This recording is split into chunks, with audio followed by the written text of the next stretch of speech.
सर्वसामान्य जनतेचे परखडे news channel जनकल्याण न्यूज, महाराष्ट्र राज्य ग्रामपंचायत कामगार सेना सातारा जिल्हा यांच्या वतीने 16 एप्रिलपासून जिल्हा परिषदेवर उपोषण करणार असल्याची माहिती संघटनेचे सचिव सचिन मोरे यांनी प्रसिद्धी माध्यमास दिली आहे।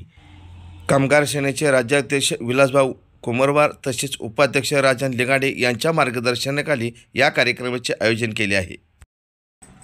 सातारा जिल्हा ग्रामपंचायत कर्मचारी यांना वेळेवर पगार न मिळणे, भविष्य निर्वाह निधीची रक्कम खात्यावर न भरणे तसेच या वर्षामध्ये कोणत्याही प्रकारचे जिल्हा परिषदेला मीटिंग न होणे, या प्रश्नासंदर्भात जिल्हा परिषदेच्या वतीने कोणत्याही प्रकारचे नियोजन न करणे, त्याचप्रमाणे पंचायत समिती स्तरावर जिल्हा परिषदेतून जमा झाल्यानंतर प्रत्यक्ष ग्रामपंचायत कर्मचारी यांच्या खात्यावर वेतन जमा होण्यास 45 दिवसाचा एवढा कालावधी लागतो। त्यामुळे ग्रामपंचायत कर्मचारी यांच्यावर उपासमारीची वेळ आली। या संदर्भात जिल्हा परिषदेस पत्रव्यवहार करूनही त्याची दखल घेतली जात नाही। जानेवारी महिन्यातील 10 महिन्याच्या वेतनातील फरकाची रक्कम जमा होणे अद्याप ग्रामपंचायत कर्मचारी यांच्या खात्यावर जमा झालेले नाही। तसेच पंचायत समिती स्तरावर असणारे छोटे मोठे अनेक प्रश्न प्रलंबित आहेत, ते त्वरित सोडवण्याची मागणी संघटनेच्या वतीने करण्यात आली आहे।